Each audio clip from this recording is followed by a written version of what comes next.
The other day, I was working on understanding Savitri with a friend, and I began to speak to her of my understanding thus far of this great epic. And she said, "Oh, you must tell everyone about this." Well, when that intuition comes, it's not always so easy to tell everyone about it in the same way, but I will try just for a couple of minutes. Savitri is a global experience. It cannot be reduced to lines and phrases and words and definitions.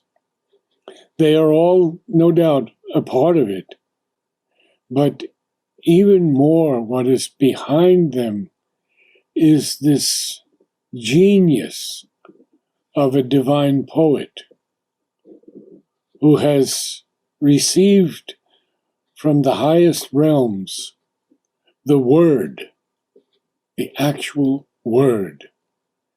And that word expressed in Savitri in iambic pentameter is the key to all of us in our inner progress.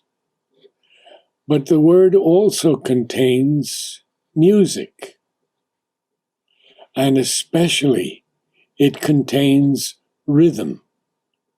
So when we scan a line, and we should scan lines often, we don't want to always repeat something in short, long, short, long, short, long, because it would become boring. So the poet changes things, but basically it is iambic pentameter, short, long. And in iambic pentameter, we have naturally 5 beats in the line. Life kept no more a dull and meaningless shape. And that is an anapest, meaningless, when you get 3 beats into one. We won't go into the structure of poetry very much, but those couple of things are very important. That we don't drop the sound of our voice at the end of a line, nor do we raise it. There were some people in the ashram who would raise it, and that would become not too pleasant at times. Mother has tried different inflections in Savitri, and we can use those also. But we don't want to over-accent any word. A slight accent. The last thing I'd like to share with you is what is called enjambment. Enjambment is when a line is carried over into another line. The phrase is carried over into another line. We may come up with one, and if we do, I will point it out to you. But usually in Savitri, we don't have enjambed lines. They're things in themselves. But as they are something in themselves, they are also connected with all the other lines in that phrase. Sri Aurobindo mentions in his letters on Savitri that sometimes he has used 2 and 3 and 4 lines in one phrase, but actually after that time we find that he sometimes uses 7 and more. So there was an edition of Savitri that broke up the entire book into complete sentences. And it was an interesting experiment, certainly an interesting experiment, but maybe a little overdone, but still worthwhile. So we begin on what line is it now? the divine dwarf. Yes. Now, the last thing I wanted to speak about, and I have talked about it previously, is that Sri Aurobindo very often capitalizes words, and they are so important, or he would not have capitalized them. So we have to pay attention to them. So this first line, the divine dwarf towered to unconquered worlds. Well, I have interviewed many people on this divine dwarf, and so I'd like to share with you a few of them. Okay, the first one, Amal. Amal says, the divine dwarf is the psychic being in its initial state. Nolini says, it is the divine as Vamana, as someone doing austerities. Madhav Pandit says, the allusion is to Vamana avatar, to the Vamana avatar in Indian mythology. Vamana the dwarf, Lilliputian in form, asks for a boon of 3 steps of land from the king. The king readily agrees. Suddenly the dwarf assumes a stupendous shape and occupies both the worlds of earth and heaven, and asks where he should place his 3rd step. The king is obliged to offer his head. The Titan yields to the divine in the form of Vamana. In the book of the Divine Mother, we hear the living divine person in Ashwapati, finding earth too trifling, exceeds it, and grows larger and larger, higher and higher, to encompass the unconquered worlds above. And then we have last Purani. The dwarf here brings to our mind the Vamana, the divine dwarf, an incarnation of Vishnu, who measured the 3 worlds, the material, the vital, and the mental. So we see that it's a symbolic approach in the Veda, enlarged as usual, and this is from Purani's book, Savitri, An Approach and a Study. Vladimir, can you add anything else to these great voices? We would love to hear from you.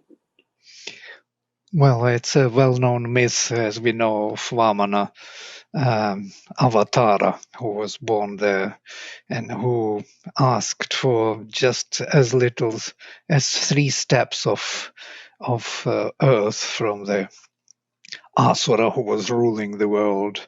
He was already kind of suspicious about something is going to happen, but I think this is the vision of the psychic being, and it's coming forward, yes, as Vamana Purusha is actually that Angushtamatra Purusha Hridi Guhayam, in the heart of the cave of the heart, who comes out and then enlarges itself, as Sri Aurobindo says, in spiritual transformation to embrace the whole world, and then even going beyond into the transcendental, supramental, opening the gates to the transcendental force. So basically these 3 steps of growing psychic, becoming the Lord of the creation, and being spiritualized, and then supramentalized, allows the higher transcendental Satchitananda to become part of this world of the embodied being. Thank you so much. That was one line. And that is why it is so important for us to go very slowly through Savitri. We begin to discover more and more as we take our time reading Savitri. The next line, earth grew too narrow for his victory. This is Ashwapati, Sri Aurobindo's victory. And so he uses that line of the divine dwarf towering to unconquered worlds to tell us that earth itself grew too narrow for his victory. Once only registering the heavy tread of a blind power on human littleness, life now became a sure approach to God. Existence, a divine experiment, and cosmos, the soul's opportunity. I'd like to go back a little bit to the word register.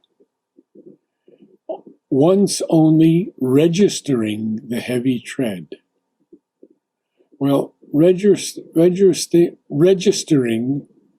is recording. So this heavy tread has been recorded by a blind power on human littleness. Now, this power is also capitalized. So we need to see what Sri Aurobindo says on power. In the letters on yoga, he says, power means strength and force, Shakti, which enables one to face all that can happen and to stand and overcome, also to carry out what the divine will proposes. It can include many things: power over men, events, circumstances, means, etc.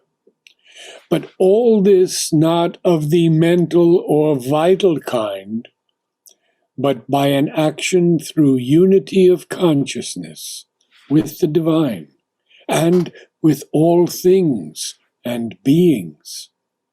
It is not an individual strength depending on certain personal capacities, but the divine power using the individual as an instrument.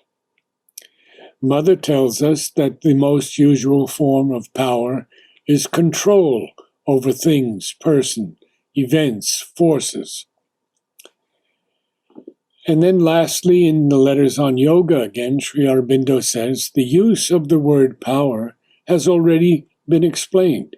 It can be applied to whatever or whoever exercises a conscious power in the cosmic field and has authority over the world movement or some movement in it. And not to be at all political, but to remind you that there are powers of darkness working in the world today.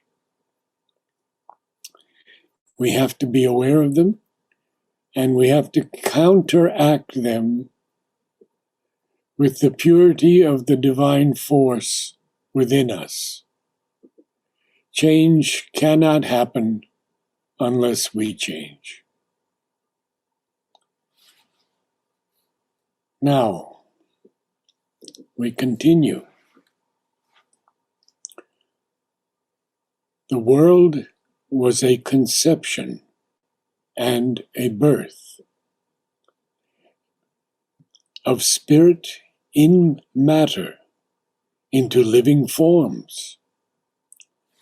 And I probably should stop here for a moment because there's so much to share. And I don't know how much we've done, so you remind me if you don't want to hear definitions that have been done before. But the word conception here is an origin or a beginning. It's the act of conceiving something, the state of being conceived. It can be something conceived in the mind. It can be a plan, a concept, a design, an idea, even a thought. So Sri Aurobindo tells us that the world was a conception and a birth. A birth of what? Of spirit in matter, and then into living forms. Have we done definitions of spirit before? If not, I would like to go into it because it is so relevant to this line of spirit in matter into living forms.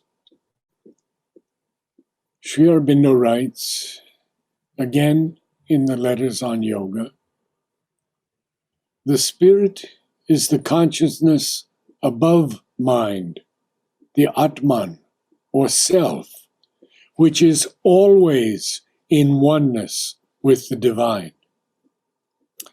And in the essays on the Gita, he writes, what we mean by spirit is self-existent being with an infinite power of consciousness and unconditioned delight in its being.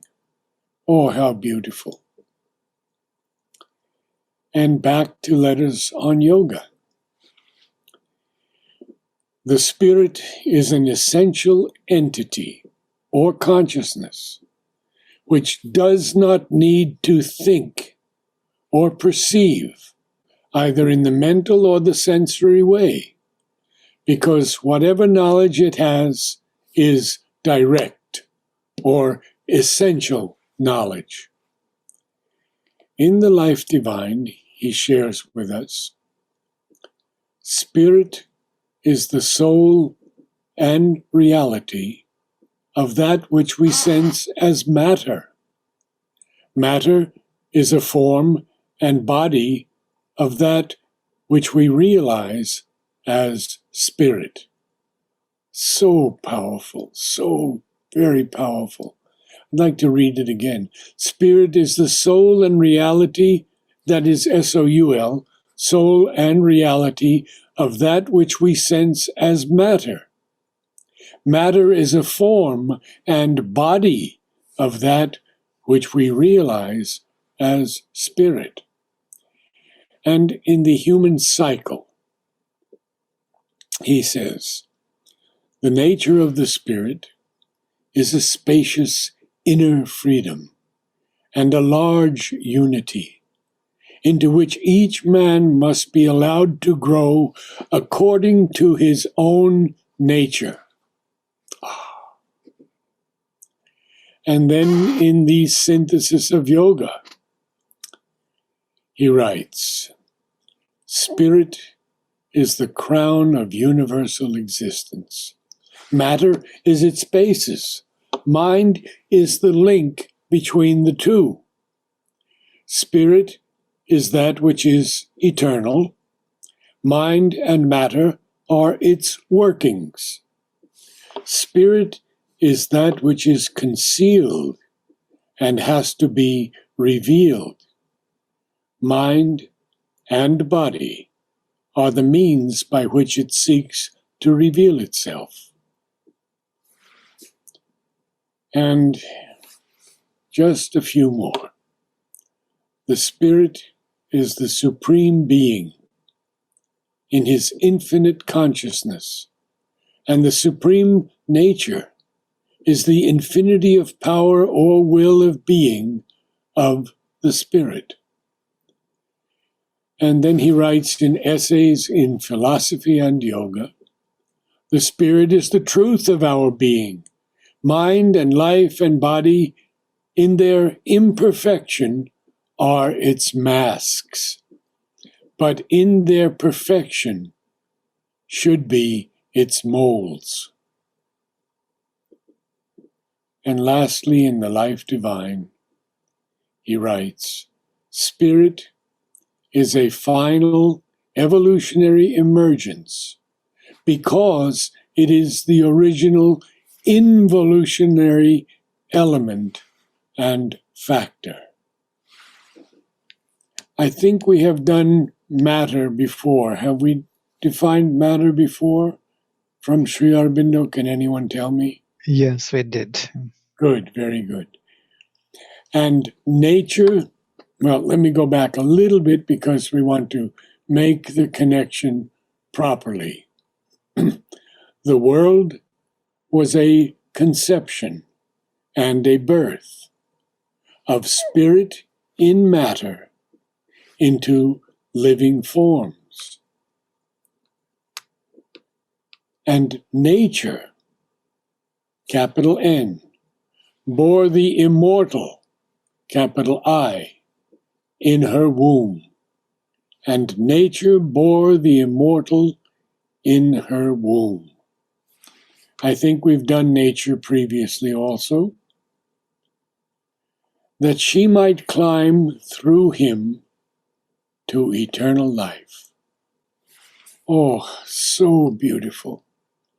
Now let's feel the music in this and the rhythm.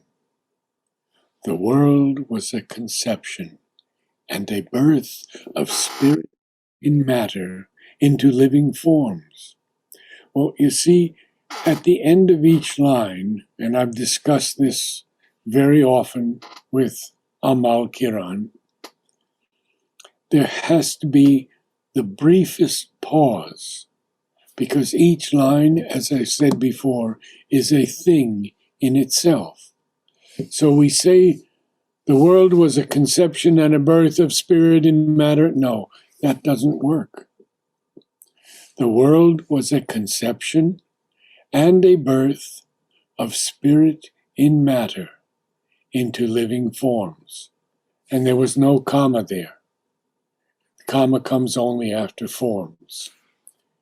And then, to continue, Sri Aurobindo writes, and nature, capital N, bore the immortal in her womb. Well, yes, nature bears the immortal in her womb, in matter. And then he says, why did she do this? That she might climb through him to eternal life.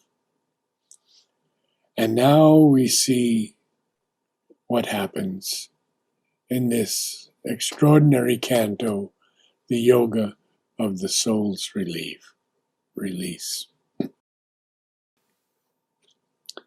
His being lay down in bright, immobile peace, and bathed in wells of pure spiritual light.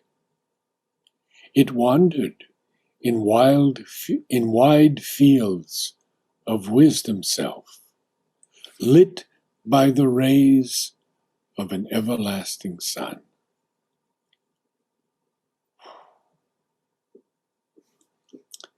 His being lay down in bright, immobile peace, and bathed in wells of pure spiritual light. It wandered in wide fields of wisdom self, lit by the rays of an everlasting sun. Even his body's subtle self within could raise the earthly parts towards higher things and feel on it the breath of heavenlier air. Look how he's progressing so rapidly. He speaks of the subtle body in the synthesis of yoga in this way. The terminology of yoga recognizes, besides the status of our physical and vital being, termed the gross body, and doubly composed of the food sheath and the vital vehicle, besides the status of our mental being, termed the subtle body, and singly composed of the mind sheath or mental vehicle, a third, supreme and divine status of supramental being, termed the causal body, and composed of a fourth and a fifth vehicle, which are described as those of knowledge and bliss. I don't think anyone in the history of the earth thus far has explained this so perfectly. Even his body's subtle self within could raise the earthly parts towards higher things and feel on it the breath of heavenlier air. And I think probably we'll stop there, because then we go into a longer session in the next page and the next lines that will come.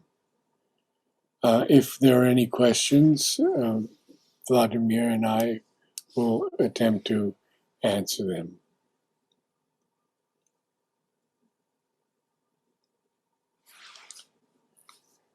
If you can read something, even a few lines of Savitri every day, it will bring you into a light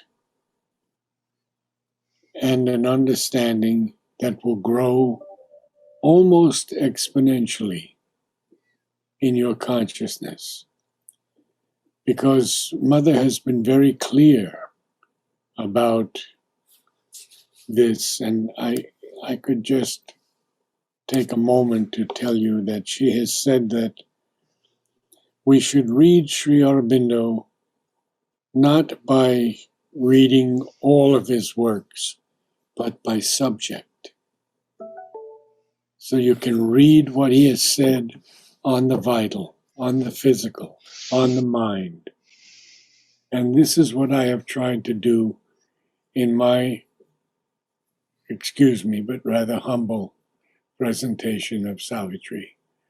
I'm not a glib speaker, but I'm grateful to be able to share the little that he gives me with you. Namaste. Namaste. Namaste. Namaste, Narad. Thank you.